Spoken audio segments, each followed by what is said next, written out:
Hey everyone, and welcome to Almost Cancelled. I am Peter, that is Connor, and we are going to talk about Stranger Things 3, Chapter 7, The Bite. So, full spoilers for the episode, as always. How was that? Was that smooth for you, Connor? It was, yeah, Yeah? yeah. Oh, It's your great. best attempt yet. Oh, great. Well, one more, you just outright perfect it. Mm. So, penultimate episode of the season. Opens with some very action-packed stuff. We'll start with the main group of kids, I guess. And by main group, I just mean the larger group, because Yeah, there's more of them. the non-Dustin group. The non-Dustin group, yes. Elle's explaining what she saw last episode and explaining that it said, "Oh, I'm going to kill you all," blah blah blah blah blah.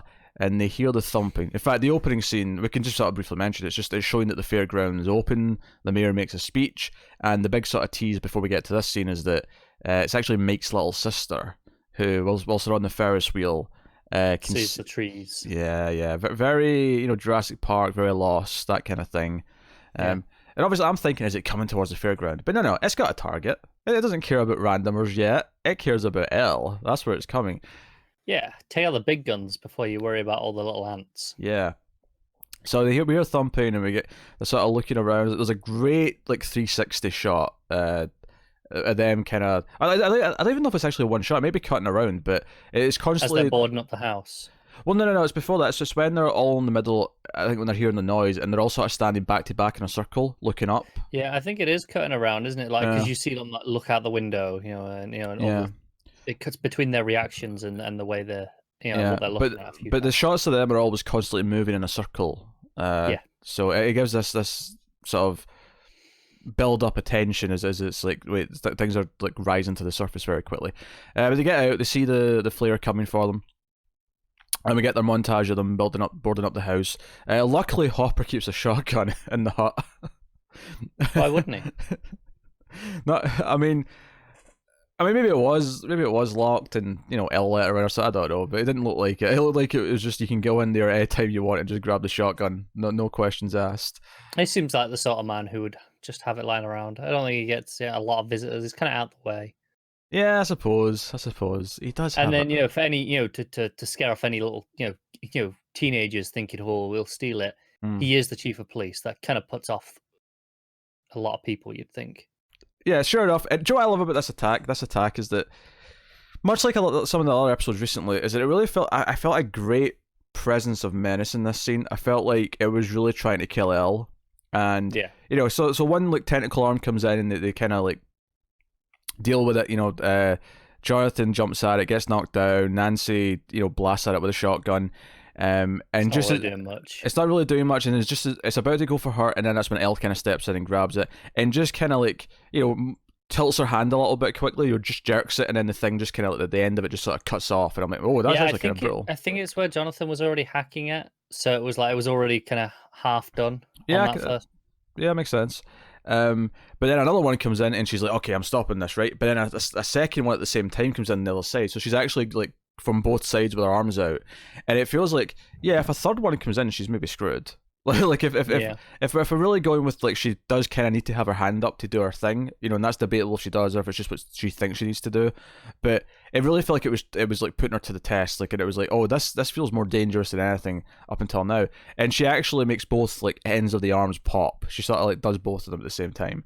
Yeah. Um, I did think the CG on the mind flayer here was a bit ropey at points. at moments there were some shots where it really looked good, and then there was just Yeah, it was hit or miss. Like, don't get me wrong, it wasn't always bad, but there were points where I was like, okay. yeah. But then the big mouth tongue comes in, because that's typically where tongues come from. Yeah, I mean, to be fair, it is a demon creature. Tongues could be anywhere on this Well, thing. I guess I say it that way because at first I just thought it was a different type of tentacle arm, and then it wasn't until you see where it was pulling her up to. There's oh, Yeah. that's coming from its mouth. That's its tongue. So you can see the head, right, up the roof, kind of, through some holes. And what I like about this is that it takes everyone to help her. They five of them have to grab Elle and hold her as it's trying to pull her, and she doesn't have the place of mind to actually fight back right now. Lucas is kind of terrible here. He just doesn't react at all. He's the only one who just stands there. Well, to be fair though, he's pretty instrumental in actually solving the problem because he's the one who picks up the axe and starts hacking at the tongue. Only when like Nancy shouts at him to get it. He's in shock. What? You really? No, I know, but everyone else reacts, and he's the only one who stands there. I'm not saying it's not a reasonable reaction. I'm just saying it's notable that he's the only one. You started off by saying Lucas is kind of awful here. That's judging. In comparison to everyone else. He's in shock, and he's pretty useful once once he snaps out of it. He does arguably the most important thing. Nancy's like trying to shoot the shotgun up at the mouth. He starts hacking at the thing with the axe, and then they get away because Elle gets enough strength to just rip open the Mind Flayer's head into two halves, which doesn't kill him. And it establishes very, very clearly here that she's strong enough to deal with parts of the Mind Flayer, this big version of it. She can deal with just the head on its own, she can deal with a couple of technical arms on their own, but can she lift up the entire thing and like ragdoll like she's done other monsters? With the head. Yeah, it's a great big effort. Which, admittedly, she is injured, but she is struggling there. She's straining. Yeah, because it's worth mentioning that when the tongue gets cut off, it's still attached to her leg. Mike rips it off, and it's actually kind of brutal. Like you sort of like see like a chunk of her leg kind of come off with it, and she screams, and it's like, oh, this is not nasty. Like you get a real sense. So what I like about the series is that it does feel very adrenaline filled the entire time. Once the attack starts happening, it doesn't feel like it slows down in a bullshit way. It just kind of keeps ramping up very quickly. It never kind of lets up, and then they get this opening because she rips the head open, and it gives them enough time to get away in the car. But I love that final shot of the Mind Flayer sort of screaming as his head's kind of like dangling into it. And we know it can reform and stuff, so we know it's going to like be fine. But it's a great shot. It is. So they end up at a supermarket to try and patch up. I love how we don't even see a scene of them debating that they should just break in somewhere. There's no rock to the window. This is the introduction to the scene of them coming in. And they patch up. Turns out Max is good with wounds and bandages. She knows what she's doing.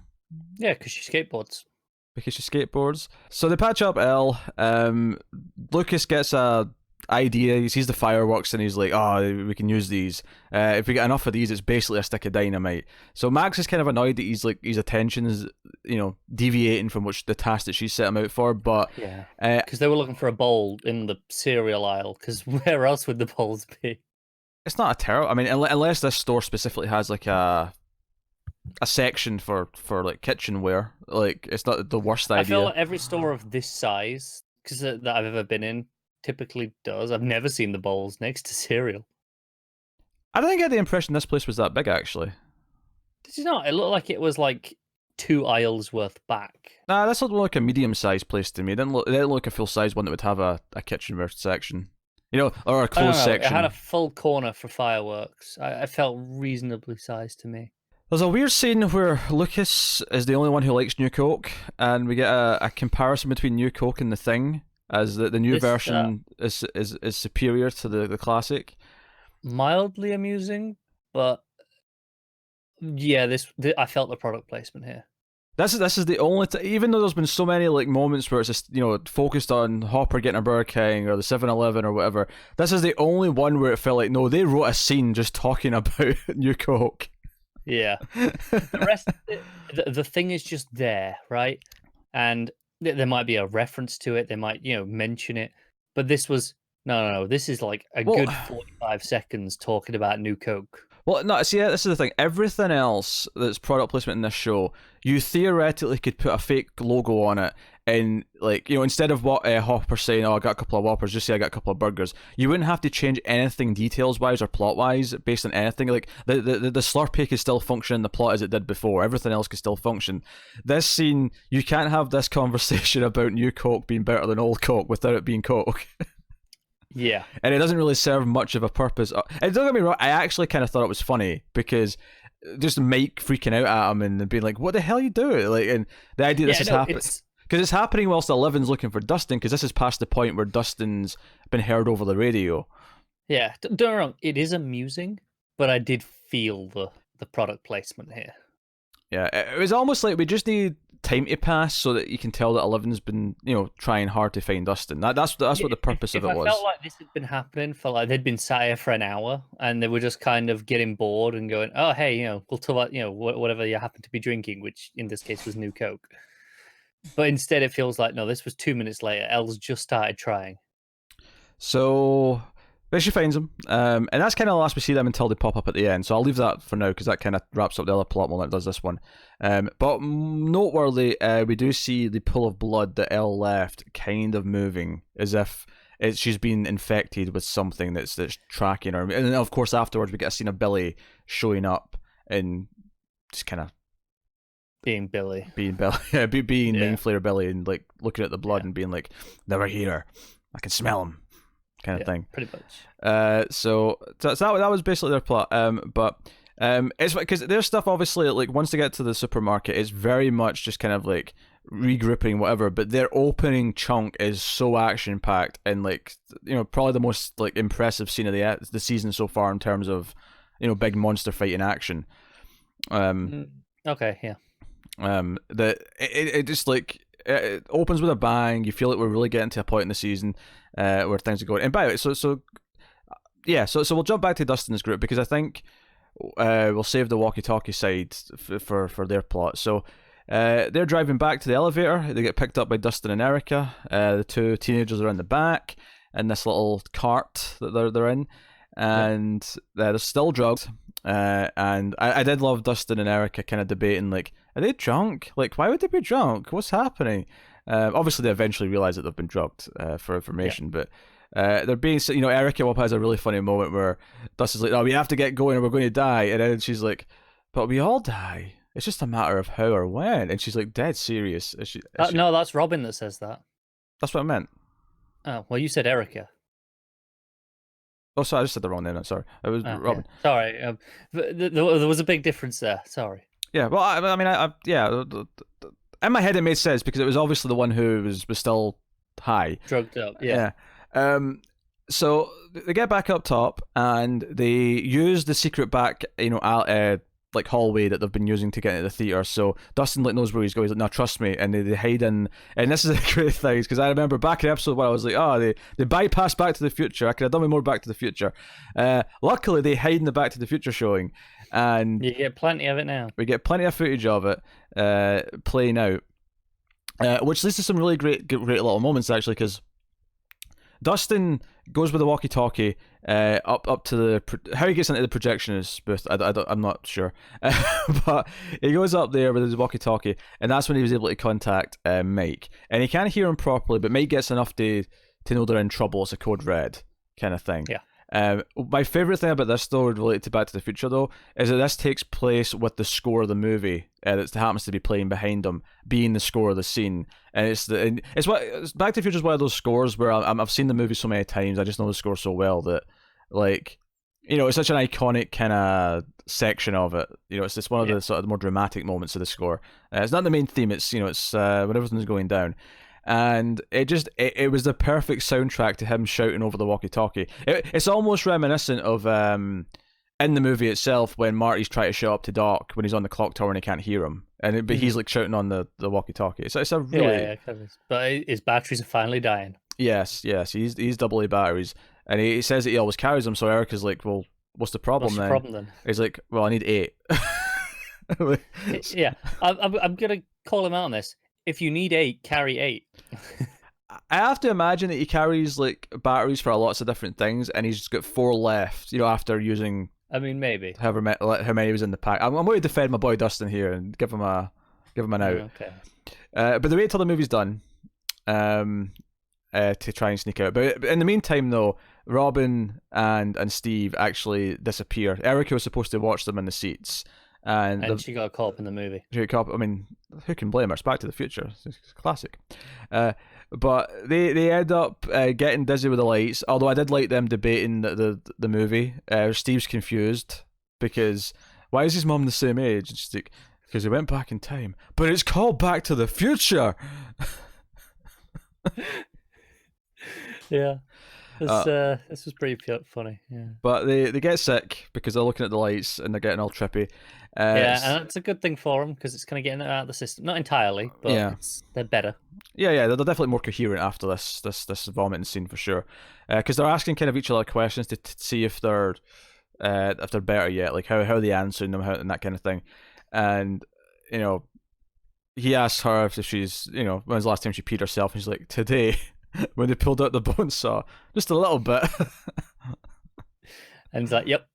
Yeah, it's still working. Still working a little bit, yeah. And then she's like, have you ever been in love? And do you know what? I hate that you're kind of right here. I think this scene is great. I think it's one of the best scenes of the season and how it handles what it's doing here. But I hate that you're right. I'm right, so you hate it. But do you know the thing is though, is that whenever I was arguing that they were going to get together and I was wrong, there was going to be a swerve. Like because in my head I was always thinking the swerve was going to be they just realize they're not right for each other, or like it was going to be just a comical, like, we're not doing this. I didn't expect a seriously good coming out as gay scene, right? I did not see that, and neither did you, to be fair. You never said this. No, I never called the specifics. But what this boils down to still is, I was right. I hate you so much. So. No, but he basically starts to saying, "Oh, but I've fell for a new girl," because he mentions Nancy at first and how he's kind of over her and she's with someone better for her now. But he's like, "No, I've kind of met this new person over the summer and we get on really well and she's really funny. I've never laughed this hard."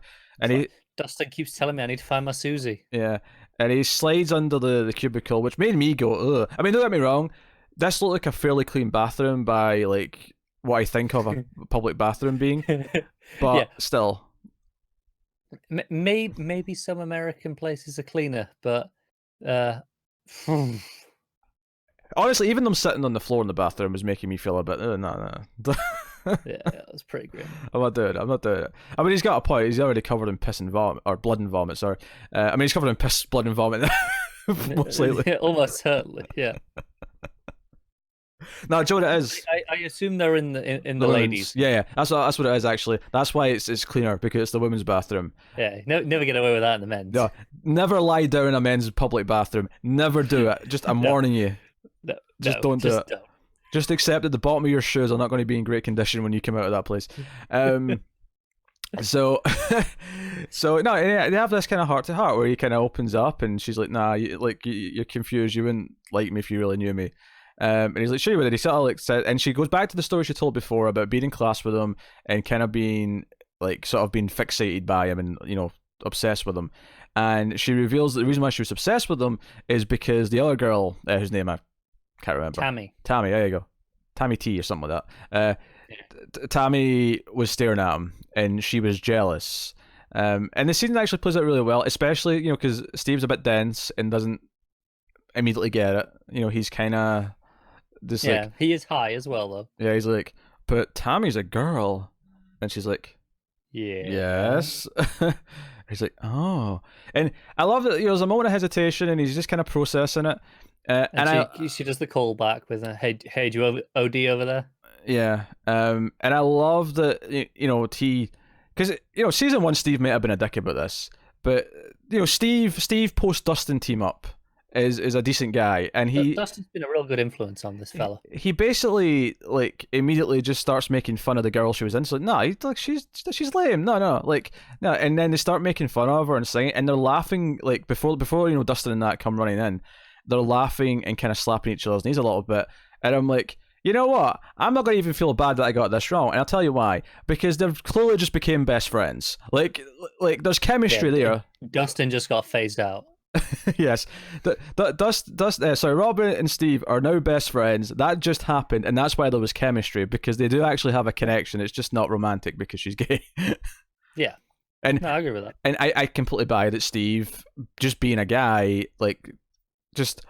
girl has connection with me, it must be a romance thing, I must be into her. And maybe he is to an extent, but it wasn't until Dustin prodded him that he kind of started to even consider it. Yeah.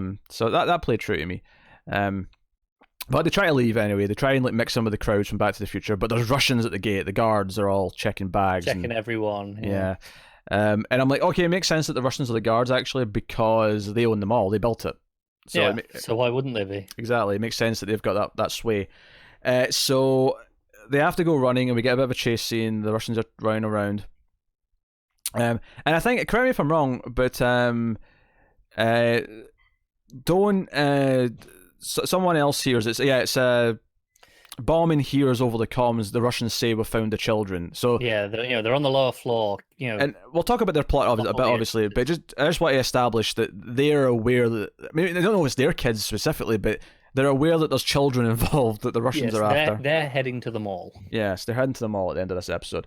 So they end up in a bit of a tight spot. The mall's been emptied except for them running around with the guards, and they're hiding behind this counter. But they've been spotted. Yeah, the guards have kind of clocked where they are, and the 3 or 4 guards are coming in with their guns. They're closing in, and I think everyone knows how they're about to be saved. Like, it's, I mean, not maybe the exact details, but they know Eleven's probably going to just about save the day. Oh, sure, yeah. Right? But, I mean, there's a.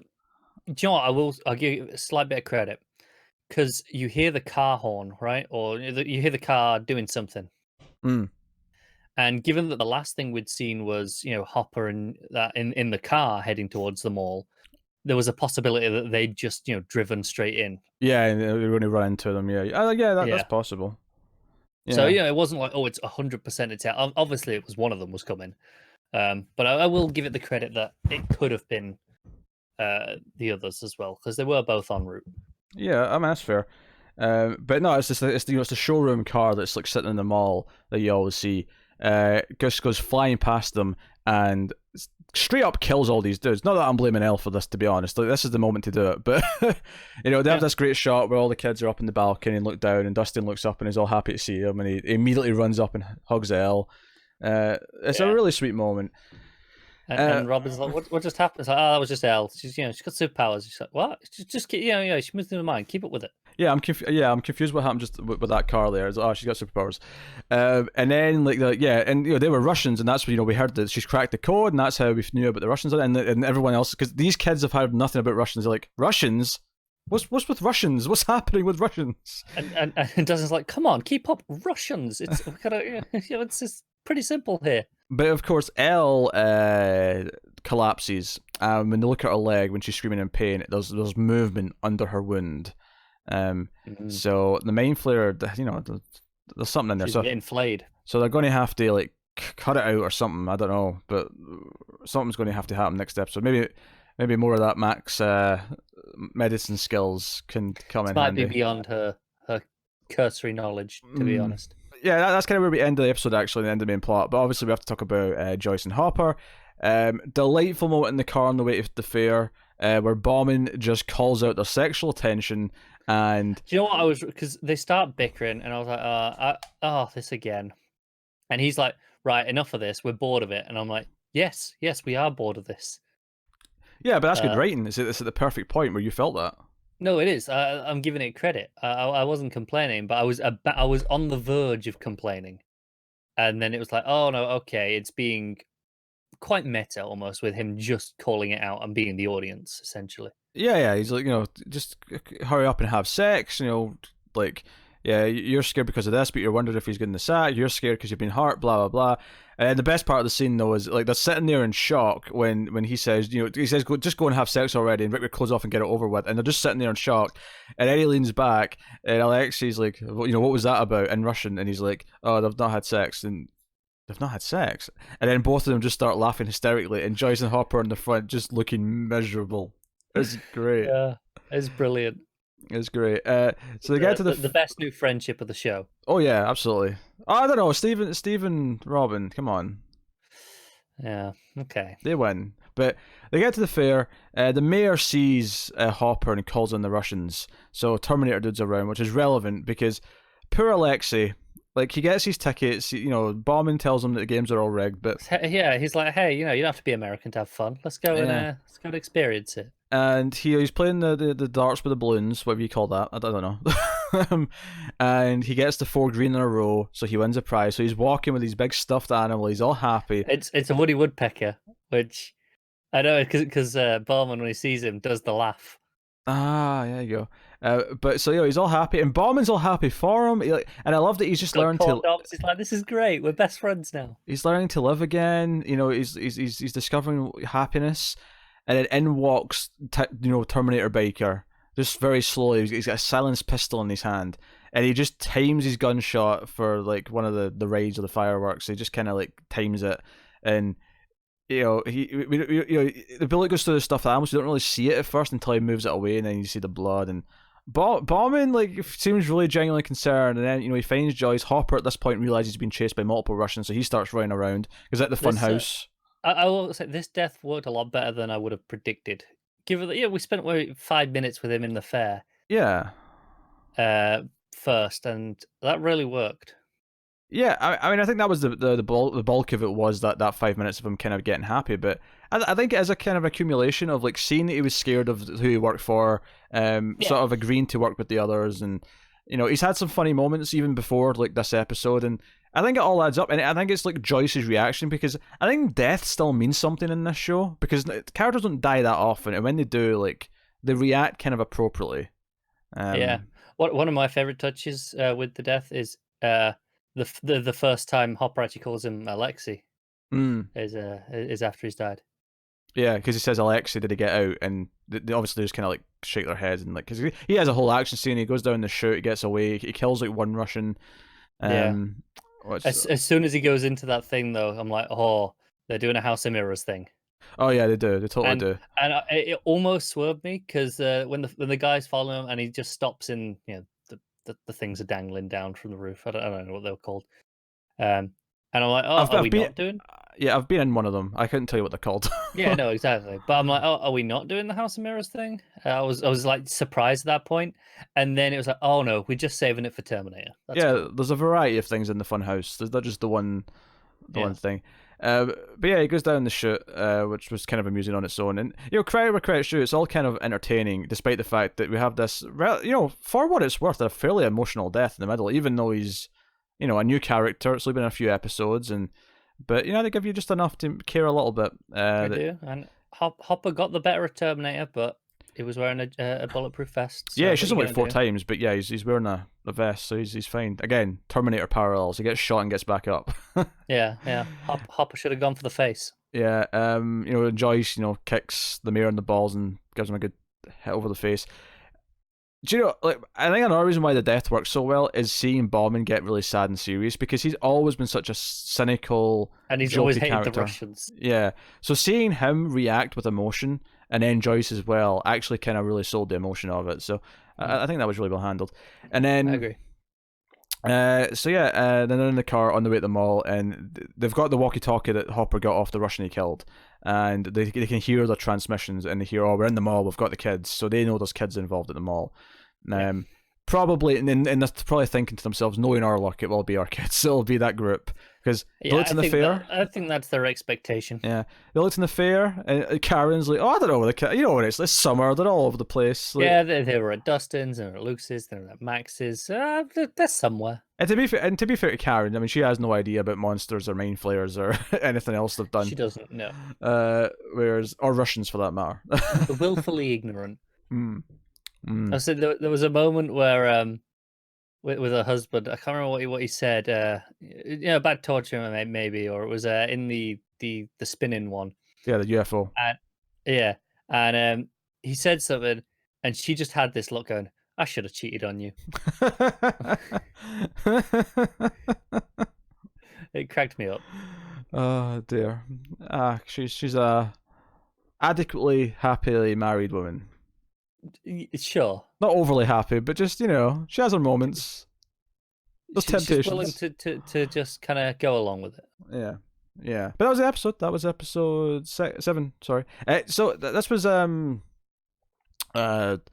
maybe the best of the season so far, and I say that not lightly, because there's been a lot of great episodes this season. But everything was just firing all cylinder, all plot lines, big moments, emotional moments, funny moments. Yeah. I'm not sure if it was my favorite, even though everything in it is very good and excellent. Like, I just don't know if it's quite like, oh, that was the best one. Because I think Alexei's death, like, all 3 plots have like a really great standout scene. We've got Alexei's death, you've got Robin coming out to Steve, which I thought was really well handled, and then you've got the big fight with the mind flayer at the start with the kids. Like, all 3 plot lines have their big shining moment. Oh, they do. Which is really good. So, Also, when Eleven's looking for Dustin with her powers, she's literally sat right in front of the Ego display case. Yeah, because it starts on the shot opens on the Egos, and you're like, oh, finally. She's refueled. She's getting strength back. She's been eating Egos to build back up. Yeah. But yeah, so I'm super excited for the finale and seeing what they do, and see what the Battle of Starcourt Mall is. But I'm pumped. So and to finally see Susie. And yeah, we're seeing Susie. Damn it, I'm adamant. We definitely. Well, see, I'm even more convinced after Steve was like, I'm not even sure she exists. Oh yeah. She exists. She's saving the day. Does Phoebe Cates have a daughter, and did they get her to guest star? Like, that's all I'm curious about. Oh, I really hope so. Because she's probably, if she has a daughter, she's probably in the ballpark.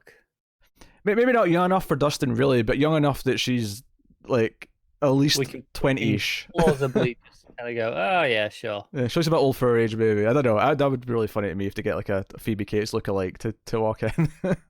I hope, even I hope it does look like. Oh. And obviously it won't have her taken off her top, but I hope it does the slow motion with the sprinkler. You know, because the famous shot from Fast Times where she's walking after the pool and she takes her top off. Yeah, which is obviously we did that in like the first episode with Billy. Yes. But no, I hope that you see like the water sprinkling in front of her and it's slow motion as she's walking to in the mall. In red. Yes. Oh, this is perfect. They better do it. So anyway, that is chapter 7, The Bite. We will be back next time with the finale day after tomorrow, so look forward to that. I'm excited. Get us on Patreon, patreon.com/MailFuzzTV. If you want to support the show and the channel and everything we do here, you can support us for as little as $1 per month, and you get some bonuses, you get some stuff early, and that's pretty much it. But you can also support us by liking, subscribing, reviewing the podcast on the podcast app that you're using, such as Apple Podcast. A 5-star review and a good review helps other people find it. You can, of course, check out other shows we do, other reviews we do. We are about to start. There's something this week, right? Starting? Or is it next week? Is The Boys this week? Boys is next week, I think, from Amazon. Let me have a check. But we're still working through Too Old to Die Young. We are still doing weekly episodes of Handmaid's Tale, Big Little Lies. The finale of that's next week, so that's nearly done with the season. Yeah, The Boys is next week, you're right. Yeah, so check out stuff. And coming from Netflix soon, we got Dear White People and Glow hitting, as well as Mindhunter soon after. So yeah, look forward to all those. We'll be catching up on 3% for more sci-fi stuff. Yes. So that is us, though. Thank you once again for watching or listening. We always appreciate it. Keep watching TV, guys. Have you got any vanilla?